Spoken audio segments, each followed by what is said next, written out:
na halimbawa pong ibablog ngayon ng anak ko, pinagbabawalan ko na po lahat ng K-Boys, dapat si Kalinga Prab lang. Ayaw ko na po sa ibang... Tama yan. Ayaw ko na po sa ibang reaktor, ayaw ko na po sino-sinong...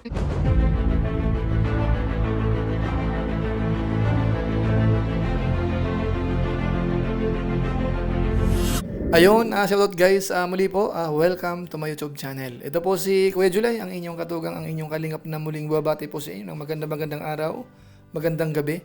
Sang panig man po tayo ng mundo naroon at sa araw na ito, panibagong vlog po tayo. Pag-usapan po natin dito, yung patungkol ho sa vlog ni Kuya Bal Santos Matubang kahapon na kung saan si Nanay Cynthia ho ay naglabas ng saloobin.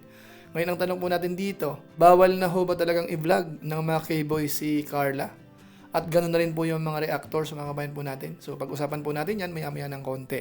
Pero bago po yun, syempre paalala po muna si Kuya July, baka sakaling meron po ditong hindi nakasubscribe sa ating YouTube channel, huwag natin kalimutan, July Paunil. Tapos pakipindot lang po yung notification bell button para lagi po tayong updated sa aking mga video upload. Tapos meron po tayong Facebook page, baka pwede naman po nating i-follow at saka po pwedeng i-like. So maraming salamat po sa inyong lahat at huwag po natin kalimutan, mga Lingap partners, mga kasakasamahan ho natin, pwede po natin silang suportahan at higit sa lahat po sina Kuya Bal Santos Matubang at saka po si Kalinga Prab.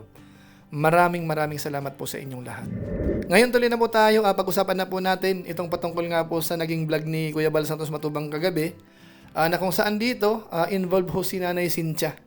Talagang naglabas po siya ng saloobin din, bukod ho doon sa kanyang post sa Facebook, mga kabayan po natin.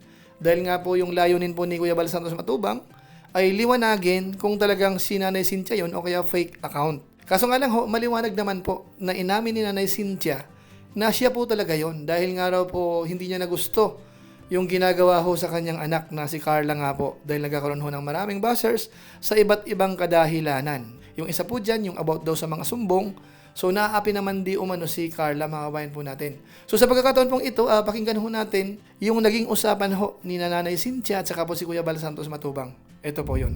Kasi po kuya, kahit sino po, ako lang naman po na magulang, hindi po ako magtitiwala sa ibang tao kung hindi sariling... Yes, oo naman. Kahit sino po magulang, kaya po na bilang magulang po, baga masakit na yung anak mo palagi, na ano po, depression na yung anak mo sa pag-aaral. Kahit ano po, palagi siya na lang pinag-uusapan, ganito, ganyan. Lahat ng balita na lang pwedeng ibigay, masasamang balita, ibibigay nila. Kaya nga, hindi pwede yun. Magulang talaga, magagalit lang po. Pero yun tinapos ko na kasi yung ano na yun. Kasi wala talagang walang kwenta kasi yung nag-ausapan kasi wala naman talagang prueba na ibang lalaki yung mga inaano. At yung mga commentator na mga nagme-message, yung mga nagsusumbong, same lang na yung pero hindi na inabot doon sa pinsan. Yun. Wala nang pinsan. Inalis nila yung Pinsan. Opo. Akala basta lalaki lang. Oo, basta lalaki. Yun ang mali doon. Ano na yan, sabi nga lang, klaro na. Kasi nga, nalinaw na natin, ayos na natin. Kaso nga lang yung mga nagko-comment, minsan ay ina-trigger din yung ibang mga commentator. Kaya, ano ba, katulad nung nakita nila yung comment na yon, bali bago na naman. Kaya sabi ko nga doon sa mga nagsusuporta, kung talagang kayo nagsusuporta kay Carla, kung ano man yung ikinoment na yun, huwag na ninyo iparasumbong. Yun. Kasi hahaba at hahaba yun. Kasi sabi ko, wala na, tapos na kasi wala na rin namang Kasi alam natin, pinsan, ano ba yung issue natin? Ako may pinsan din akong babae. So, karapatan na minsan, kasama yung magpinsan. Gusto ko din pong makausap si Kalinga Prab po. Kasi ano po, para sa akin po, gusto ko kung halimbawa pong ibablog yung anak ko, kay Kalinga Prab na lang, ayaw ko na po sa ibang... Tama yan. Ayaw ko na po sa ibang reaktor, ayaw ko na po sino-sinong mga K-Boys, mga ayaw ko na po. Ay, tama yan. Si Kalinga Prab na Baka lang. naman yung anak mo ay nagpapabalag sa iba tapos nire-release pa. Iwan ko lang po. Mabait Kuya kasi si Bal, yan Carla. po ang hindi ko po alam. Mabait kasi Siguro si Carla. Po, kuya, sa pakikisama na din po na sa mga kasama niyan po. Kasi marami dyan mga, malabas, kakain, o kaya mag 7-Eleven or Jollibee. Tapos si Carla. Carla, picture tayo. Wala po, Reels. yan nga din po siguro. Kaya yan lang po ang kahilingan ko kay Kalinga Prab. Na halimbawa pong ibablog ngayon ng anak ko, pinagbabawalan ko na po lahat ng K-Boys, dapat si Kalinga Prab lang. Hey boys, Pinagbabawalan ko na po sila lahat lang ng ano. Ha? K-Boys. Kalingap Rab lang po. Sino-sino yung mga K-Boys? Kasama ni Carla. Yan o. Sabi ng nanay, huwag na mag-vlog. So ayun mga kabayan po natin, maliwanag ho ano. So medyo may pinagdadaanan po si Nanay Cynthia. Masama po yung kanyang loob.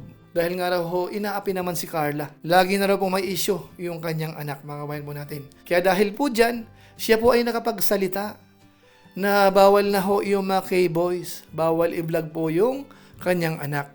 Na kung saan naman mga kabayan po natin sa inyong kaalaman, nasa rules na po yan. Kahit sino po, K-boys man yan or sino, hindi ho po pwedeng i-vlog ho ang mga beneficiaries. Ang may karapatan lang po dyan ay si Kalingap Rab, mga kabayan po natin. Ngayon lang sa atin po dito, medyo ho na generalize ho yung mga K-boys. Kasi hindi naman ho lahat ng K-boys talaga ay medyo may ginagawang hindi maganda. Bagkus yung iba po sa kanila ay talagang nakakatulong po kay Carla at saka kaibigan po nila. Kaso nga lang ho, dahil po dyan sa pahayag ni Nanay Cynthia na nilahat na po, lalabas ho talaga, apektado ho lahat mga kabayan po natin. Bagamat siguro kung si Carla ang tatanungin, sa tingin ko naman ho, hindi naman lalahatin. Sila po nakakaalam po niyan kung sino po ang mga K-boys na nakakatulong din po sa kanila. Tapos bukod po dun sa mga K-boys, nabanggit din po yung mga reactors na sa pagkakaintindi po natin, bawal na rin ho para hindi ho nagkakaroon ng mga issue, mga kabayan po natin. Kaya kung atin pong pagbabasihan ho yung naging premiere na yan, maliwanag ho na si Kalingap Rab na lang po ang po pwedeng mag-vlog kay Carla, hindi pwedeng i-vlog ng K-Boys at hindi rin po pwedeng reaksyonan ng mga reactors, mga kabayan po natin. Na kung saan nung napanood ko naman po yan, parang okay lang naman po sa atin kung yan po ang kagustuhan ng nanay, wala naman ho tayong magagawa. So dahil po dyan, mga kabayan po natin, doon po sa comment section, may mga nabasa ho tayo dito na parang nagre-react ho kay Nanay Cynthia. Yung iba po sa kanila, medyo nagagalit, nagko-comment ho ng hindi maganda, at yung iba ho ay parang nambabas na rin ho kay Nanay Cynthia. Gaya po ng sinabi ko po kanina sa live po natin, wag na ho nating ibas ho si Nanay Cynthia.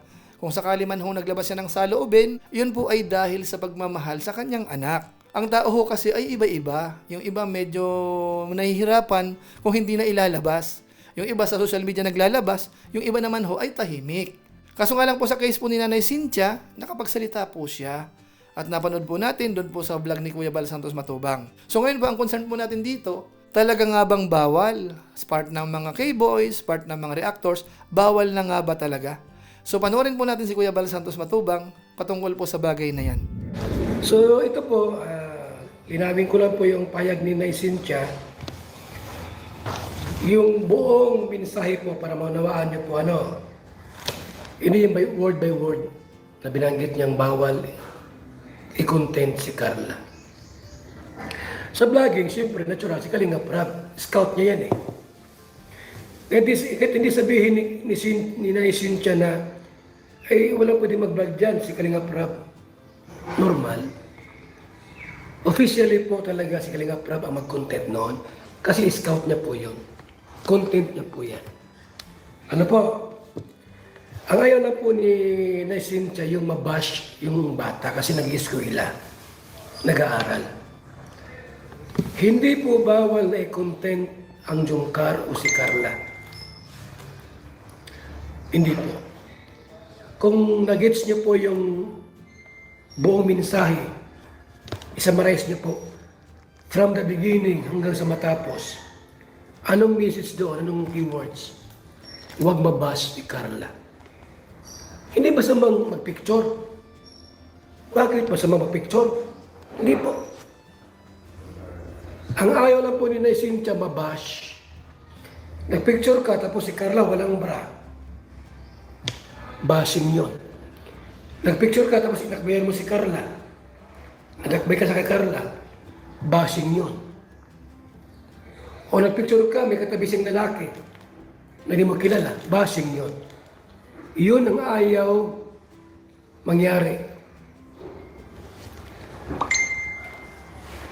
Sabi po ni Nay Cynthia, ng nanay niya po, huwag mabash. Kung picture lang, anong masama kung picture lang? No problem yun. Pero, ano sabi ni Kalingap Rab sa kanyang mga sinabi post niya? Huwag madalas magpa-picture, i-post sa Facebook yung mga Kalingap Angels. Huwag i-content. Yun, dun lang. Kahit po di sabihin ni Nay Cynthia yun, nandiyan na po yung rules and guidelines, nandiyan na po. So yan po mga kababayan po natin. Yan po ang paliwanag po ni Kuya Bal. Lumalabas po pala, pwede naman. Pwedeng reaksyonan, wag lang naman ang dating ay mababash naman si Carla. O kaya yung content ay nakakasira ho talaga. Kaya dahil po dyan, yung binanggit po ni Nanay Cynthia, parang masusupersede ho nung binanggit naman po ni Kuya Bal Santos Matubang. Ano po? So bahala na po ang mga viewers ho natin. Dahil sa tingin ko naman, kung hindi kasi re-reaksyonan yan, walang magta-topic po dyan, baka ho yung views ho ay lalong bumagsak. Kasi sa social media ho, the more na hindi pinag-uusapan, the more na nananahimik po mga kabayan po natin. So kung sakasakali man ho na yung desisyon ni Kuya Bal ay ganun talaga, di susunod naman po tayo. Ngayon kung sakasakali namang biglang maisip na dapat ganito, stop. Madali lang naman pong i-stop yan mga kabayan po natin. So sa hanay po ng mga reactors, kami naman po ay sumusunod lang po. Kung ano ang sasabihin, ano ang rules, susundin po natin. Doon naman po sa part ng K-Boys, ganun din. Sabi ni Kuya Bal, may mga part naman doon na po pwede. Kaya kung sakasakaling makakita po kayo na nagpipicture-picture, o kaya may short clips, o kung ano man po, as long ho na alam ni Kalinga Prab, pinapayagan, sa tingin ko ho, wag nyo nang batikusin. Basta ang masasabi ko lang ho, iwasan ho natin yung mga pambabas ho. Ibas man ho yung beneficiaries, yung nanay, o kaya yung ilan po sa mga reactors na sa tingin natin ay okay naman.